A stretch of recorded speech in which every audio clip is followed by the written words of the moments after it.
नमस्कार, स्वागत है आपका आवाज समाचार में। मैं हूं आपके साथ दीपाली नंदा। बुलेटिन में सबसे पहले आपको बताएंगे इस वक्त की बड़ी हेडलाइंस। 14 देशों को टैरिफ की चिट्ठी जारी करने के बाद आज रात भारत के साथ हो सकता है मिनी ट्रेड डील का ऐलान। भारत और अमेरिका ने साझा किया मिनी ट्रेड डील का मसौदा। सीएनबीसी आवाज एक्सक्लूसिव।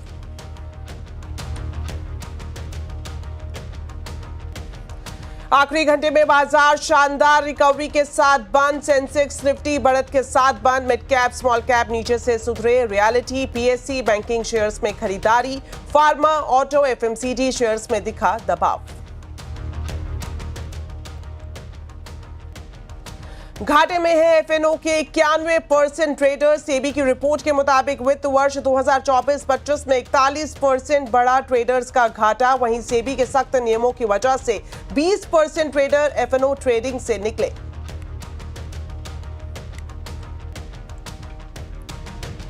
खाने के तेल की कीमतों पर सरकार का पहरा। खाद्य तेल के उत्पादन, स्टॉक और बिक्री पर सरकार रखेगी नजर। Vegetable oil production and availability order का ड्राफ्ट जारी। स्टेक होल्डर्स को 11 जुलाई तक देनी होगी राय। बिहार चुनाव से पहले नीतीश कुमार का महिला और युवा कार्ड। सरकारी नौकरी में बिहार की महिलाओं को 35% आरक्षण का फैसला। बिहार युवा आयोग के गठन को मिली मंजूरी। आयोग रोजगार, शिक्षा और नशा मुक्ति के बारे में सरकार को देगा सुझाव।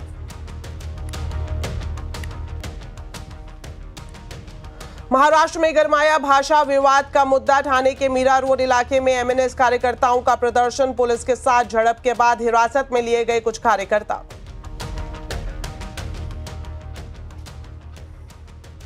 भारी बारिश से देश के कई इलाकों में हाल बेहाल। हिमाचल, उत्तराखंड, मध्य प्रदेश, छत्तीसगढ़ और राजस्थान के कई इलाकों में जनजीवन अस्त व्यस्त। 8 से 13 जुलाई तक उत्तर प्रदेश, बिहार, दिल्ली समेत कई राज्यों में भारी बारिश का अनुमान।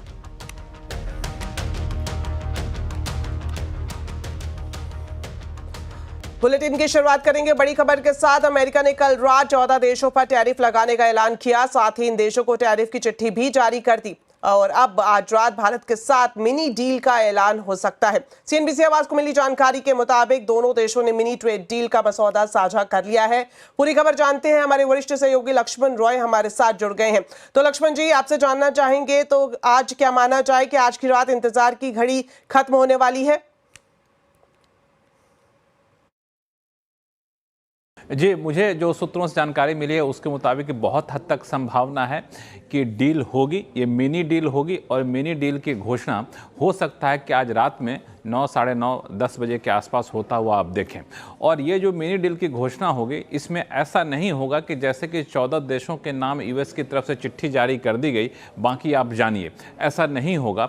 जो मुझे सूत्र बता रहे हैं कि संकेत इस बात के काफ़ी ज़्यादा हैं कि दोनों देशों की तरफ से ये निकल कर डील का ऐलान हो सकता है, साझा बयान के तौर पर हो या फिर दूसरे तरीके से हो, लेकिन दोनों देश बताएं कि हम मिनी डील करने पर सहमत हो गए। मिनी डील की जो बारीकियां हैं, वो बारीकियों की घोषणा शायद होता हुआ आप ना देखें।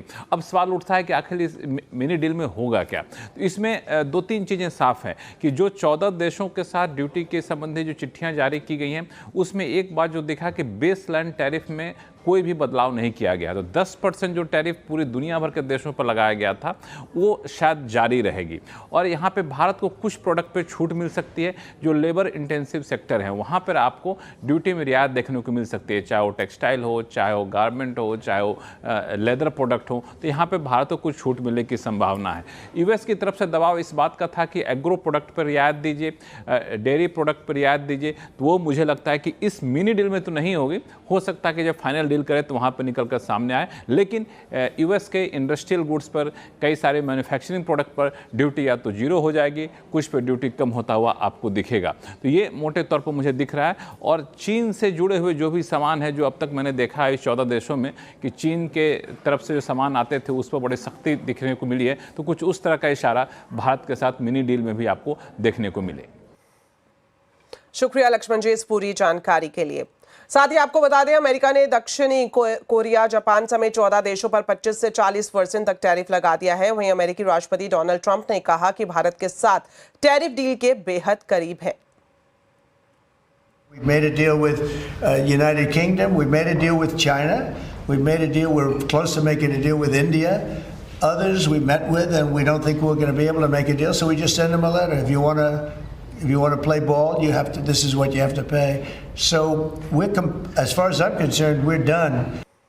तो अमेरिकी राष्ट्रपति डोनाल्ड ट्रंप ने नया टैरिफ वॉर शुरू कर दिया है, लेकिन वो भारत पर थोड़े नरम दिख रहे हैं। आज भारत से डील पक्की होने की गुड न्यूज आ सकती है। आवाज अड्डा में आज हम इसी पर ही खास चर्चा करेंगे। डील पक्की शाम 7:57 पर जरूर देखिए। एक और अपडेट आपको दे दें, इजराइल के प्रधानमंत्री बेंजामिन नेतन्याहू ने अमेरिका के राष्ट्रपति डोनाल्ड ट्रंप को नोबेल पुरस्कार देने के लिए नॉमिनेट किया है। व्हाइट हाउस में ट्रंप और नेतन्याहू की मुलाकात हुई। नेतन्याहू ने ट्रंप के शांति प्रयासों की सराहना करते हुए ट्रंप के नेतृत्व की तारीफ की। उन्होंने कहा कि ट्रंप ने न सिर्फ फ्री वर्ल्ड का नेतृत्व किया, बल्कि न्याय के पक्ष में शांति और सुरक्षा की दिशा में भी मजबूत कदम उठाए हैं। ट्रंप एक के बाद एक देश और क्षेत्र में शांति स्थापित कर रहे हैं। So I want to present to you, Mr. President, the letter I sent to the Nobel Prize Committee. It's nominating you for the Peace Prize, which is well deserved, and you should get it. अब बात BRICS summit की। प्रधानमंत्री Narendra Modi BRICS summit में शामिल होने के बाद रियो Janeiro से ब्राजील की राजधानी ब्रासिलिया पहुंच गए हैं। ब्रासिलिया में उनका शिव तांडव स्रोत और भारतीय शास्त्रीय नृत्य से स्वागत किया गया। प्रधानमंत्री मोदी आज ब्राजील के राष्ट्रपति लूला डी सिल्वा के साथ trade, defence, energy, space technology, खेती और हेल्थ समेत कई मुद्दों पर द्विपक्षीय चर्चा करेंगे। इससे पहले प्रधानमंत्री मोदी ने ब्रिक्स समिट में जलवायु परिवर्तन और स्वास्थ्य सुरक्षा जैसे मुद्दों पर भारत के दृष्टिकोण को रेखांकित किया था। भारत अगले साल ब्रिक्स समिट की अध्यक्षता करेगा।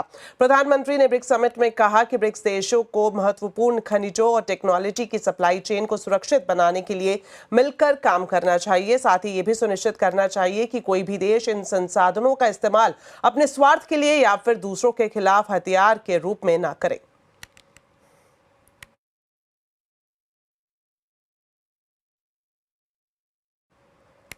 अब बात करते हैं एफएनओ में ट्रेडर्स को हो रहे घाटे की। सेबी की रिपोर्ट के मुताबिक वित्त वर्ष 2024-25 में ट्रेडर्स का घाटा 41% बढ़ा है। इतना ही नहीं, एफएनओ के 91% ट्रेडर्स घाटे में हैं। सेबी की इस खास स्टडी के बारे में पूरी जानकारी दे रहे हैं यतिन मोहता। तो सेबी ने फिर से एक बार FY 25 के लिए एफएनओ ट्रेडर्स और एफएनओ ट्रेडिंग के ऊपर एक डेटा निकाला है। और अगर आप फ्यूचर्स में या ऑप्शंस में ट्रेड करते हैं तो आपके लिए ये बहुत इंपॉर्टेंट खबर है। FY 25 में आप देखेंगे तो अगर आप एफएनओ में 10 ट्रेड करते हैं तो 9 टाइम्स आपको नुकसान ही होगा, यानी 90% से ज़्यादा टाइम एफएनओ ट्रेडिंग आप करेंगे। अगर आप छोटे निवेशक हैं, अगर आप HNI इन्वेस्टर हैं तो नुकसान ही होगा। और ये सेबी का डेटा है। FY 24 में भी 90% से ज़्यादा का आंकड़ा था, FY 25 में भी ज़्यादा आंकड़ा था। और अगर हम साल दर साल बात करें तो नुकसान बढ़ा है। FY 24 में लगभग 75,000 करोड़ रुपए खोए थे छोटे निवेशकों ने और एफएनओ ट्रेडर्स ने, और FY 25 में ये फिगर 1 लाख करोड़ के पार चला गया, यानी 40% आपको नुकसान बढ़ता हुआ नजर पड़ा। और ये 1 लाख करोड़ का फिगर कोई छोटा नहीं है। एक साल में रिटेल निवेशकों ने और ट्रेडर्स ने लगभग 1 लाख करोड़ से ज्यादा खोए हैं। अच्छा, अगर आप ट्रेडर की संख्या की बात करें तो ये गिरी है। सेबी ने बहुत अवेयरनेस कैंपेन्स किए हैं, बहुत सारी चीजें लाए हैं, रूल्स लाए हैं, जिसके कारण पार्टिसिपेशन घटा है और ट्रेडर्स की संख्या 20% घटी है। इसके बावजूद लॉस आपको बढ़ता हुआ नजर पड़ रहा है। तो ये अलार्मिंग चीज है, क्योंकि 1 लाख करोड़ से ज्यादा लोगों ने खोया है पैसा। अगर हम एवरेज डेली टर्नओवर की बात करें तो एफएनओ सेगमेंट में 5% गिरा है और कैश मार्केट में 11% साल दर साल बेसिस में FY 25 में आपको टर्नओवर गिरता हुआ नजर पड़ रहा है, क्योंकि ऑब्वियसली मार्केट में एक ट्रेड वॉर का फियर था, बहुत सारे इवेंट्स थे, वॉर था, रशिया यूक्रेन था, उसके कारण से काफ़ी सारी चीज़ें हुई हैं। और ऑप्शंस में अगर हम देखें तो यहाँ गिरावट ज़्यादा है। अगर हम इंडेक्स ऑप्शन प्रीमियम की बात करें तो 9% गिरा है, और नोशनल लेवल पे अगर आप देखें तो लगभग 30% की यहाँ गिरावट आपको होती हुई नजर पड़ रही है। ओवरऑल बात बहुत सिंपल है। सेबी की रिपोर्ट ये कहती है अगर आप एक एफएनओ ट्रेडर हैं तो 90% से ज़्यादा टाइम आपका नुकसान होगा, और ट्रेडिंग आपकी सेहत के लिए, आपके पोर्टफोलियो के लिए, आपके पैसों के लिए हानिकारक है। चलिए अब आपको शेयर बाजार का पूरा अपडेट बताते हैं। सेंसेक्स वीकली एक्सपायरी पर बाजार में शॉर्ट कवरिंग रही। आखिरी घंटे में बाजार शानदार रिकवरी के साथ बंद हुआ। सेंसेक्स 270 पॉइंट चढ़ा तो वहीं निफ्टी ने 61 अंकों की छलांग लगाई। मिड कैप स्मॉल कैप भी नीचे से सुधरे। मार्केट का पूरा अपडेट बता रही हैं कंचन। तो हफ्ते का दूसरा कारोबारी दिन अगर हम बात करें 3 बजे तक की, तो बाजार में हमें कंसोलिडेशन का मूड देखने को मिला था, लेकिन 3 बजे से लेकर 3:30 बजे के में अगर हम बात करें तो निफ्टी ने एक रफ्तार पकड़ी है और करीब करीब 0.5% की मजबूती के साथ जाके ये बंद हुआ है। अगर ऑल ओवर हम देखें तो आज सेक्टर स्पेसिफिक एक्शन देखने को मिला था, लेकिन जो मेजरली इंडाइसेस की बात करी जाए तो वो लाल निशान पे ही बंद हुए हैं।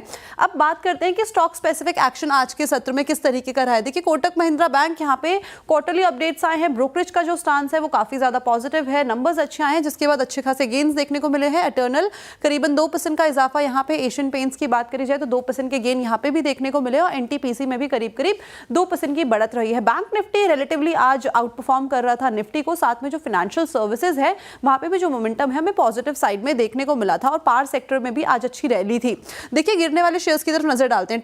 टाइटन के अपडेट आए, अपडेट के जो स्ट्रीट है उसने रिस्पेक्ट नहीं किया, जिसके बाद 6.25% की कमजोरी आज के सत्र में देखने को मिली है। डॉक्टर एडी 2% की कमजोरी, बजाज ऑटो 0.25% और सिप्ला में करीब करीब 1.5% का डाउनसाइड आज के सत्र में देखा गया है। मिड कैप की बात करी जाए तो यहां पे भी हमें मोमेंटम जो देखने को मिला है इंडेक्स वाइज वो फ्लैट ही देखने को मिला है।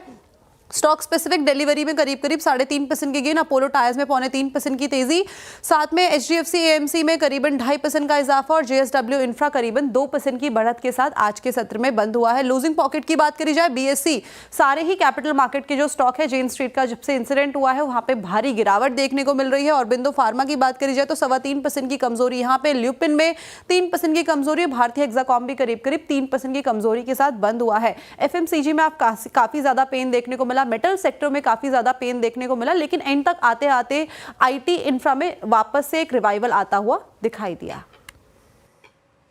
खाने के तेल की कीमतें ना बढ़े, इसके लिए सरकार ने एक्शन लेना शुरू कर दिया है। सरकार खाद्य तेलों के उत्पादन और स्टॉक और बिक्री पर नजर रखेगी। डिटेल्स लेते हैं असीम से। तो असीम, बताएं खाने के तेलों को लेकर सरकार क्या कर रही है, क्या एक्शन प्लान है ताकि खाने की कीमतें ना बढ़े? अभी आपने शुगर सेक्टर के अंदर शुगर कंट्रोल ऑर्डर के बारे में सुना होगा। ठीक उसी की तर्ज पर सरकार अब एडिबल ऑयल सेक्टर के लिए भी कंट्रोल ऑर्डर लाने की तैयारी कर रही है। इसके लिए सरकार ने एक ड्राफ्ट जारी किया। इस ड्राफ्ट का नाम vegetable oil production and availability regulation order रखा गया है। इसके ऊपर सभी स्टेक होल्डर की राय मांगी गई है। इस ड्राफ्ट के मुताबिक अब जितने भी एडिबल ऑयल प्रोड्यूसर्स हैं और ये कंपनियां इसके काम में लगी हुई हैं, उनको हर महीने अपने स्टॉक, बिक्री और सेल की जानकारी सरकार को मुहैया करानी पड़ेगी।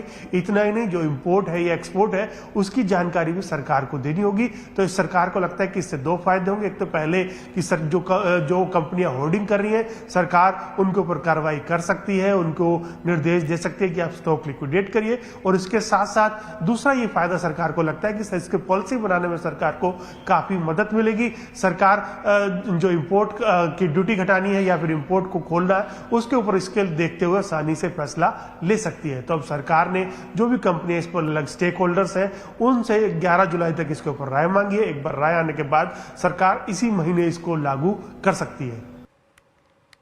शुक्रिया असीम इस पूरी जानकारी के लिए। ऑटो कंपोनेंट इंडस्ट्री में रेयर अर्थ की कमी से चिंता बढ़ रही है। Automotive component manufacturer association of India यानी एक्मा की अध्यक्ष श्रद्धा सूरी मारवा के मुताबिक रेयर अर्थ का स्टॉक 1 से 2 महीने का ही बचा है।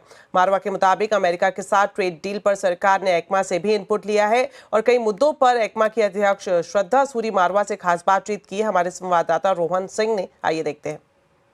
लास्ट ईयर बहुत ज़्यादा जियोपॉलिटिकल टेंशंस का साल था। डिस्पाइट दैट आपने बहुत अच्छा परफॉर्मेंस इंडस्ट्री का रहा है। थोड़ा सेगमेंट वाइज बता सकेंगे कैसा परफॉर्मेंस रहा है, अगर कुछ डिटेल्स? तो एज एन इंडस्ट्री हम अब $80.2 बिलियन पे आ गए हैं। हमारा एक्सपोर्ट हमारे इंपोर्ट से ज़्यादा हुआ है। सो 9.6% से हम ग्रो किए हैं और एक्चुअली सेगमेंट पूरी ऑटो इंडस्ट्री का CAGR 14% रहा है। सो आई थिंक कि साल अच्छा रहा है और उसकी ये भी वजह है कि हमारी डोमेस्टिक मार्केट ग्रो कर रही है और हमारी प्लीज़ डोंट फॉरगेट कि हम नंबर 3 हैं वर्ल्ड में और हो सकता है 2 पे भी चले जाएं आने वाले समय में। So not a big cause of concern. Imports पे अगर देखें तो चाइना पे डिपेंडेंसी बहुत ज़्यादा है। आपने 2/3 बोला है एशिया से हमारा है। चाइना का कितना परसेंटेज है और उसको कम करने के लिए कोई स्ट्रेटेजी है हमारे पास? तो जो चाइना पे डिपेंडेंसी है वो बहुत स्पेसिफिक रह गई है, या तो वो रॉ मटेरियल्स पे है या वो स्पेसिफिक इलेक्ट्रॉनिक्स पे है। इसके लिए ऑलरेडी बहुत लॉन्ग टर्म रोड मैप्स बन चुके हैं, तो आपको इमीडिएटली नहीं दिखेगा, बट 2030 2031 तक आप देखेंगे इसके अंदर बहुत ही बदलाव आएगा इन नंबर्स में। यूएस के साथ हमारी क्या ट्रेड डील होती है? आपको कुछ गवर्नमेंट से ऐसी चीजें मिल रही हैं, क्या हो सकता है? इंडस्ट्री की क्या एक्सपेक्टेशन है? गवर्नमेंट हम इंडस्ट्री से बहुत इंगेज्ड है, हमारे इनपुट्स लेती है और उन इनपुट्स को लेके वो गवर्नमेंट टू गवर्नमेंट डिस्कस करते हैं। टैरिफ्स किसी के हाथ में नहीं है आज के दिन में। अभी तक जो हुआ है, आई थिंक हमारी गवर्नमेंट ने बहुत ही अच्छा काम किया है। आगे देखते हैं क्या होता है। वन नेशन वन इलेक्शन को देश के पूर्व मुख्य न्यायाधीशों ने संवैधानिक तौर पर वैध ठहराया है। पूर्व न्यायाधीशों की संसदीय समिति को अपने विचार भेजे हैं। पूर्व जस्टिस DY चंद्रचूड़ ने कहा कि लोकसभा और विधानसभाओं के चुनाव एक साथ कराने में संविधान के मूलभूत ढांचे से कोई छेड़छाड़ नहीं होगी। हालांकि जस्टिस चंद्रचूड़ और जस्टिस रंजन गोगोई ने बिना गाइडलाइंस के इलेक्शन कमीशन को असीमित शक्तियां देने पर सवाल उठाए हैं। जस्टिस चंद्रचूड़ ने कहा कि असीमित शक्तियां देने से चुनाव आयोग को सदन का कार्यकाल 5 साल से कम या ज्यादा करने की छूट मिल जाएगी। यह तय करना जरूरी है कि आयोग को किन परिस्थितियों में कार्यकाल बदलने की अनुमति होगी। जस्टिस चंद्रचूड़ और जस्टिस JS केहर 11 जुलाई को संसदीय समिति के सामने जजों का पक्ष रखने वाले हैं। वो लोग बीजेपी सांसद PP चौधरी की अध्यक्षता वाली समिति के सवालों का जवाब भी देंगे। चलिए अब खबर महाराष्ट्र से, जहां पर भाषा विवाद थमने का नाम नहीं ले रहा है। मुंबई के मीरा रोड में आज MNS के कार्यकर्ताओं ने मराठी भाषा के समर्थन में प्रदर्शन किया। हालांकि MNS कार्यकर्ताओं को प्रदर्शन की इजाजत नहीं मिली थी। अनुमति नहीं मिलने के बावजूद भी कुछ लोग छोटे छोटे समूह में विरोध प्रदर्शन कर रहे थे, जिसके बाद कार्यकर्ताओं के साथ पुलिस की झड़प हुई और पुलिस ने प्रदर्शन कर रहे 100 से ज्यादा कार्यकर्ताओं को हिरासत में ले लिया। MNS कार्यकर्ताओं के विरोध प्रदर्शन पर महाराष्ट्र के मुख्यमंत्री देवेंद्र फडणवीस ने कहा कि MNS को पुलिस ने प्रदर्शन के लिए परमिशन नहीं दी थी, इसलिए पुलिस को एक्शन लेना पड़ा। महाराष्ट्र में किसी भी मोर्चे को इजाजत है, ये लोकतांत्रिक राज्य है। कोई भी मोर्चा निकालना चाहे तो परमिशन लेकर निकाल सकता है, लेकिन जब कोई परमिशन लेता है तो उसका रूट किस प्रकार से होना चाहिए। अगर रूट में कई ट्रैफिक के प्रॉब्लम्स है, अगर रूट में कोई ऐसी जगह है कि जहां पर स्टैम्पिड जैसी अवस्था हो सकती है, कुछ ऐसी चीजें होगी तो पुलिस रूट चेंज करने को कहती है। तो मैंने जब पुलिस कमिश्नर से पूछा तो पुलिस कमिश्नर ने मुझे कहा कि हमने उनको रूट चेंज करने के लिए कहा था, लेकिन वो एडमेंट थे कि हमको यही रूट लेना है, इसलिए पुलिस ने उसको नकारा है। दूसरी तरफ समाजवादी पार्टी के नेता अबू आजमी ने MNS के विरोध प्रदर्शन पर सवाल उठाए हैं। उन्होंने कहा कि ये लोग पहले लोगों को पीटते हैं और फिर प्रदर्शन करते हैं। नहीं, ये तो MNS क्या ऐसा है ना कि इनका दिल बढ़ गया है, इन पे कोई कार्रवाई होती नहीं है। इतने दिनों से उन्होंने, अगर कोई आदमी किसी को झपड़ मार देना उस पर कार्रवाई होती है। इन्होंने लोग जो उत्तर प्रदेश से, बिहार से लोग आए थे उनको मारा, उनकी हत्याएं, कितने लोगों की हत्याएं हुई हैं। इस तरह से जो हुआ है, मैं समझता हूं कि इनके साथ कार्रवाई नहीं होने से इनका दिल बढ़ गया है। मैं समझता हूं कानून सबके लिए एक है, कानून के दायरे में काम करना चाहिए। ये जो इस तरह से गुंडागर्दी कर रहे हैं, अपनी मनमानी कर रहे हैं, मैं समझता हूं फडणवीस साहब को इस पर केस करना चाहिए। उन्होंने खुद TV पर बोला है कि हम किसी को गैर कानूनी काम करें बख्शेंगे नहीं। मैं देखता हूँ कि फडणवीस साहब क्या करते हैं। चुनावी साल में बिहार के नीतीश सरकार ने युवा और महिलाओं के लिए बड़े ऐलान किए हैं। आज कैबिनेट की बैठक में बिहार की स्थानीय महिलाओं को सरकारी नौकरियों में 35% आरक्षण देने का फैसला लिया गया। वहीं युवा आयोग के गठन को भी मंजूरी मिली। इसके अलावा बिहार सरकार ने कुल 43 प्रस्तावों को मंजूरी दी है। इसमें सिंचाई के लिए डीजल सब्सिडी, सड़क, पुल पुलिया, बाढ़ निर्माण और नियंत्रण से जुड़े फैसले शामिल हैं।